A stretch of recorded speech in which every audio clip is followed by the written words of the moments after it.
Todavía no a la oscura Casandra humillada, los hados dan respiros en la rica Micenas. Los huesos de Agamenón están desenterrados y arruinando está su panteón real. Soneto de la Ilíada, de Andrew Lang.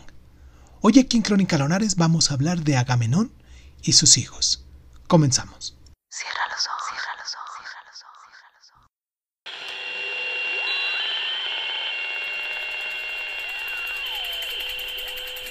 Estás escuchando Crónica Lunares, el lugar donde entra por tus oídos. Bienvenido. Tras el sacrificio de Polixena, el viento amainó y los griegos pudieron zarpar. Mas sus aventuras en absoluto habían acabado. Diomedes, Néstor y Agamenón fueron los únicos caudillos que arribaron sin contratiempos a casa, aunque de ellos solo Néstor encontró su reino ordenado y pacífico y fue capaz de ocupar tranquilamente su trono para disfrutar de su vejez. Diomedes naufragó durante la singlatura, pero no sufrió ningún retraso excesivo. No obstante, cuando llegó a Argos, se encontró con que su mujer se había vuelto a casar y que sus súbditos estaban bastante contentos con su nuevo señor, por lo que no se alegraron de volver a verlos, ni a él ni a sus compañeros. Decepcionado, se hizo nuevamente a la mar y al cabo llegó a Italia, donde se estableció y vivió muchos años, muy honrado por sus nuevos compatriotas. Agamenón no tuvo tanta fortuna. Desde el sacrificio de Ifigenia en Aulide, el rencor de Clitemnestra no había hecho sino crecer. Finalmente decidió que el Atrida había perdido todo el derecho de ser su marido y contrajo un nuevo matrimonio con su primo Egistro. Se lo ocultó a Agamenón y un vigía oteaba de continuo el mar desde el tejado de su palacio en Micenas por si llegaba cualquier señal de que Troya hubiese caído. Aviso que llegó un día mediante un sistema de hogueras situada en los picos de las montañas. Cuando llegaron las nuevas del saqueo de Troya, Clitemnestra se apresuró a mandar a su hijo, el joven Onestres, con su hijo, el rey Estriofio, haciendo desaparecer también a sus dos hijas, Electra y Clisotemis. En cuanto a Egistro, permaneció escondido en el palacio mientras Clitemnestra salía a recibir a Agamenón como si realmente estuviera gozosa de su vuelta a casa. Agamenón subió exultante de orgullo por la escalera de su palacio, al que accedió por una alfombra púrpura como correspondía al conquistador de Troya. Con él traía grandes tesoros y muchos cautivos troyanos, de los cuales la principal era Casandra, la misteriosa y sombría hija del rey Priamo, que podía vaticinar el futuro pero cuyas profecías nunca eran atendidas. Casandra se detuvo en medio de una amplia terraza que dominaba la gran llanura de Argos y a grandes voces anunció que presentía la muerte agazapada en el palacio. Muerte para Agamenón y muerte para sí misma. A continuación, con la cabeza bien alta, entró en el palacio a enfrentarse a su destino, plena de la nobleza y coraje, como correspondía a una princesa de Troya, y ahí la cruel Clitemnestra habría de acabar con ella. Pero antes, la reina de Micenas, simulando aún recibir con entusiasmo a Agamenón, lo condujo hasta el baño del suelo de mármol y lo lavó con sus propias manos, urgiéndole a no llegar tarde a la fiesta que habían preparado para su honor. Rebosante de satisfacción por aquel majestuoso recibimiento, tras su portentosa hazaña, Agamenón se incorporó en la bañera y cogió la camisa de finos encajes que Clitemnestra le había bordado para él. Ella misma se la pasó por la cabeza y sus pliegues cayeron en torno a su cuerpo, y en su interior quedó atrapado, pues su esposa había cerrado con un hilo el cuello de las mangas, y mientras Agamenón forcejeaba dentro de esa trampa de seda, ella lo atacó con un hacha de guerra, y Egistro salió de su escondrijo y le ayudó a rematar al rey de los hombres. Cuando Agamenón por fin yació sin vida en el suelo, Clitemnestra agarró otra vez el hacha y fue a recibir a Casandra, pues a pesar del aborrecimiento que sentía por Agamenón, todavía podía sentir el mordisco de los celos. Ahora bien, con Agamenón muerto y enterrado, Clitemnestra y Egistro gobernaron Micenas sin ningún impedimento. Él deseaba hacer matar a Orestes, pero Clitemnestra no era tan perversa y se negó a revelar el paradero del joven príncipe. A la hija menor, Clisotemis, no parecía importarle lo ocurrido, pero la mayor, Electra, detestaba a Egistro y no conseguía perdonar a su madre. Clitemnestra tampoco consentía que su hija fuera asesinada.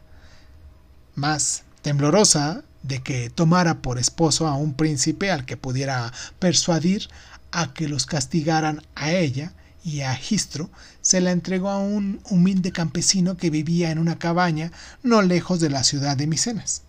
Sin embargo, este buen hombre sentía que un matrimonio así era un insulto para la hija del rey tan grande. «Princesa», le propuso a Electra, «simulemos obedecer las inicuas órdenes de la reina Clitemnestra. Solo tiene que ser un matrimonio fingido.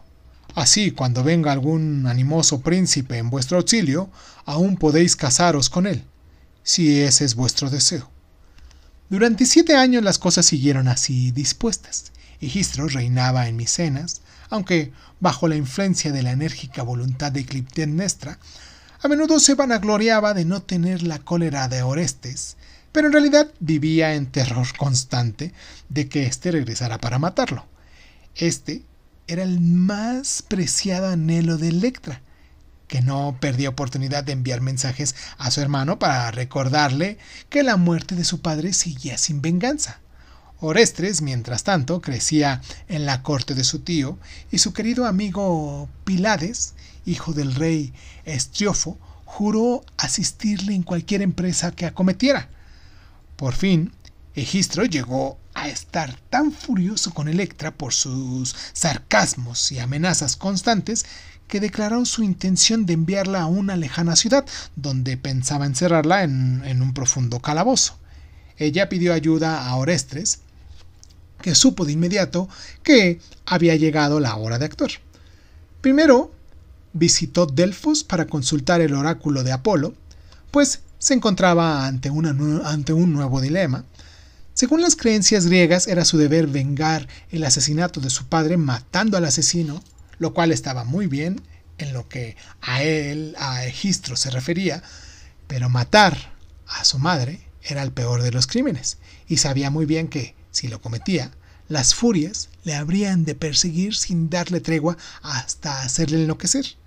Aún así, Apolo, hablando por boca de su sacerdotisa en Delfos, le ordenó proceder sin atender ningún escrúpulo, pues, aunque padecería grandes penalidades, al fin todo se arreglaría como era debido. En consecuencia, Orestes partió hacia Micenas disfrazado, acompañado por Pilades. Cuando llegó a casa de Electra, ésta saltaba de gozo por volverlo a ver. «Que Pilades vaya al palacio portando la noticia de la muerte de Orestes», sugirió Electra. «Entonces Egistro se confiará y así tendrás ocasión de matarlo. En cuanto a nuestra madre, le enviaré el recado de que estoy enferma, con lo que a ella ciertamente vendrá a visitarme. Todo lo que tienes que hacer es esperarla aquí en la cabaña». Todo resultó como había previsto. Orestes y Pilades fueron a llevar la falsa nueva a Egistro, que se puso tan contento que invitó a los dos a acompañarle a ofrecer un gran sacrificio en agradecimiento a los inmortales. Durante la ceremonia, Orestes acabó con él y, revelando su verdadera identidad, de inmediato fue perdonado por los ciudadanos de Micenas, que se mostraron muy complacidos de haberse librado del tirano y de tener al hijo de Agamenón como rey.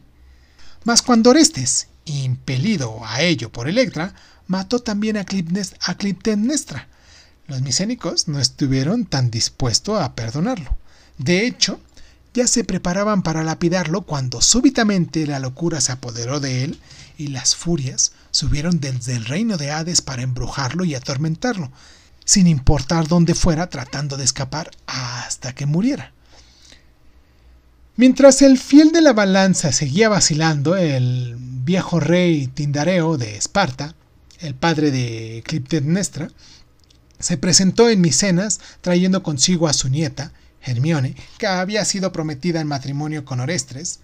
Tindareo vino porque le había llegado la noticia de que Menelao y Electra, tras vagar mucho tiempo, habían sido avistados cerca del cabo Maleas.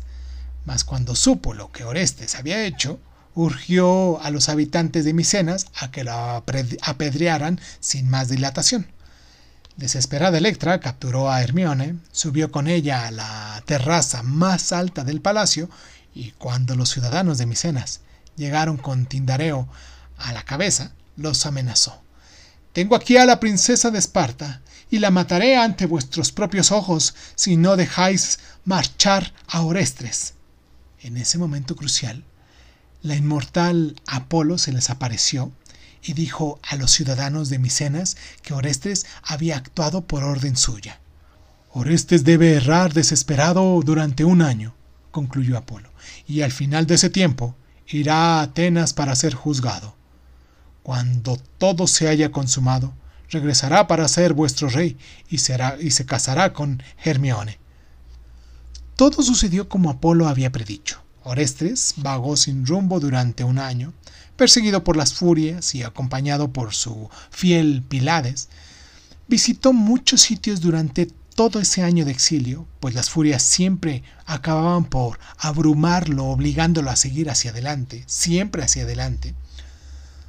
12 veces más tarde, Orestes se dirigió a Atenas y ahí la gran asamblea del Areópago se reunió en la colina de Ares para ver su caso.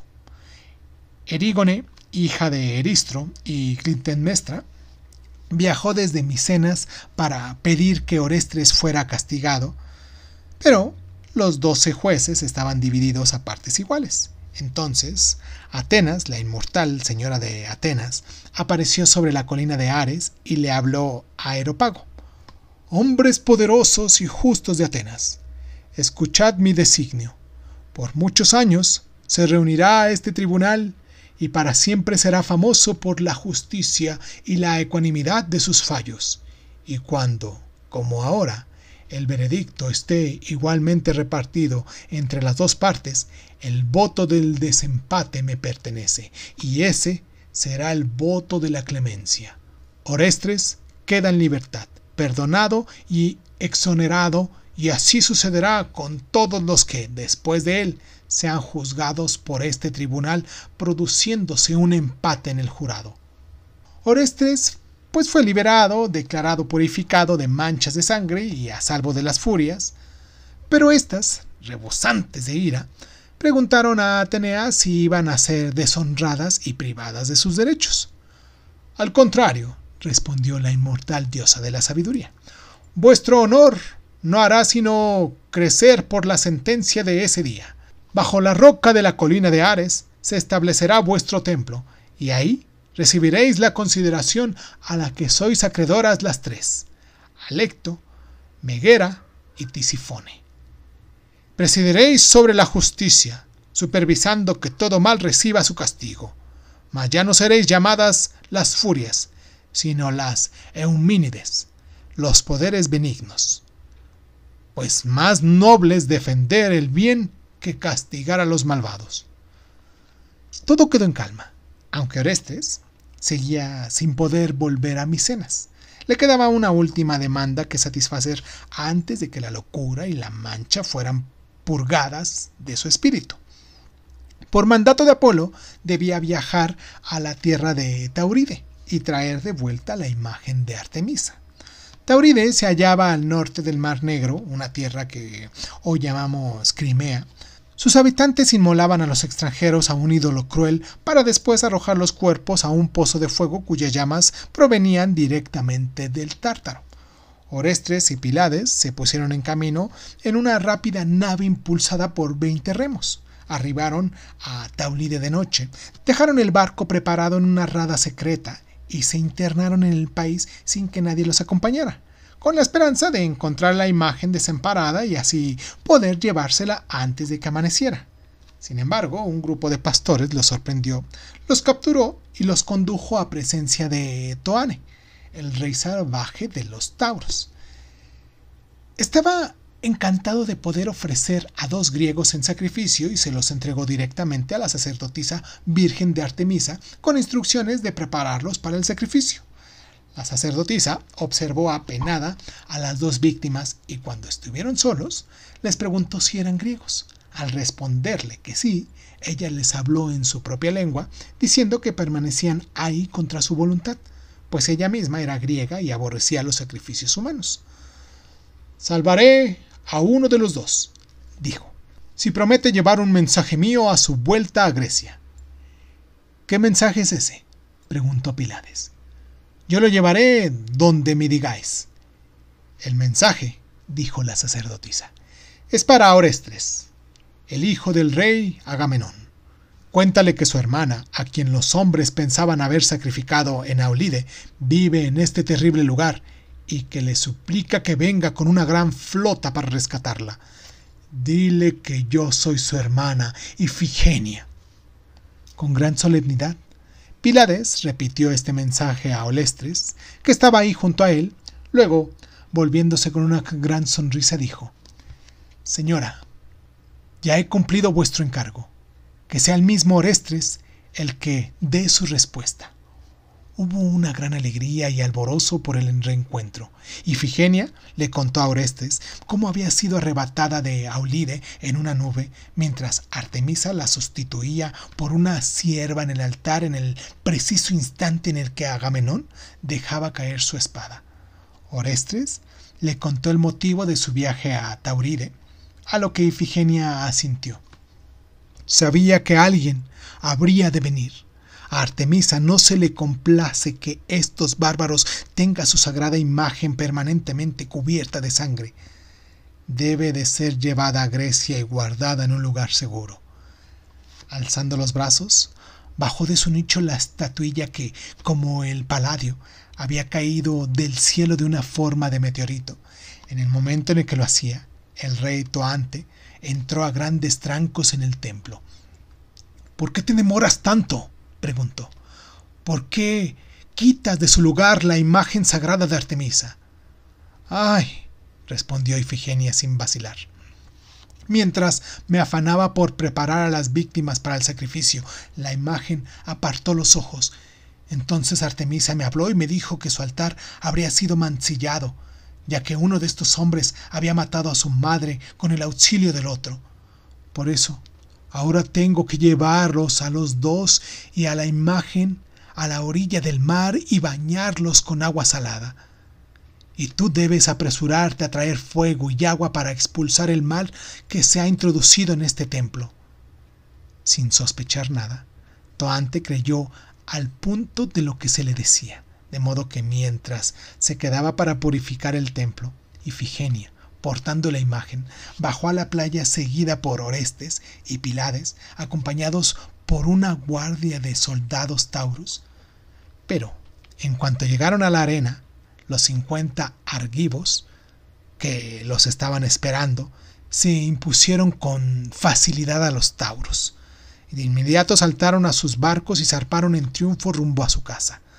Llegaron a Grecia sin incidentes, y ahí, por mandato de Atenea, la imagen de Artemisa fue colocada en un templo próximo de Atenas, con Ifigenia, con su principal sacerdotisa, y nunca jamás se le volvieron a ofrecer sacrificios humanos. Orestes y Pílades regresaron sanos y salvos a Micenas, donde Orestes se casó con Hermione. A la muerte de Menelao, se convirtieron en rey y reina de Esparta, y los 2 vivieron felices muchos años. Electra se casó con Pílades y ambos reinaron dichosos en Focide tras la muerte del rey Estriofo. Tuvieron 3 hijos que fueron los firmes aliados del rey Tisameo, los hijos de Orestes y Hermione. Si tú conoces un poquito más sobre la historia de la cual acabamos de hablar, me gustaría mucho que nos lo dejaras aquí en los comentarios, que nos propusieras algunos temas, porque estamos casi por terminar. Solo nos falta lo que resta de este mes, quizás para hacer este pequeño pasaje de la historia de la caída de Troya, de la guerra de Troya.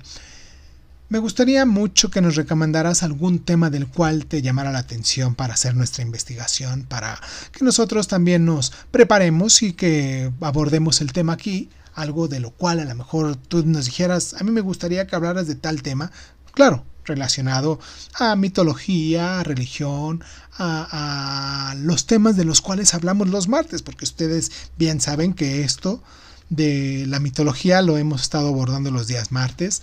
También hablamos temas de religión y hay muchas personitas que se han suscrito con nosotros porque son los temas de los cuales les gustan.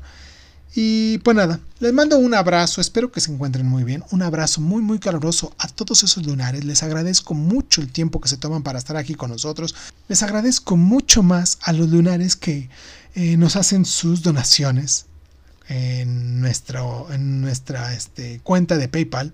Nos encuentran así como Crónicas, como Irving Sun.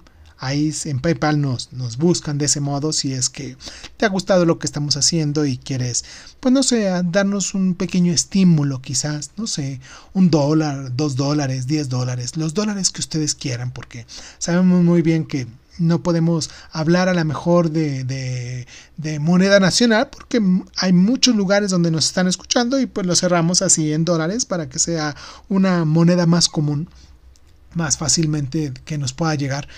A todos ellos, a todos estos lunares de los cuales nos están haciendo donaciones constantemente, les mando un abrazo muy muy caluroso, espero que se encuentren muy bien. Todas mis energías positivas para tener un día mejor, una semana mejor, hoy es martes, para que continúen con su semana bien.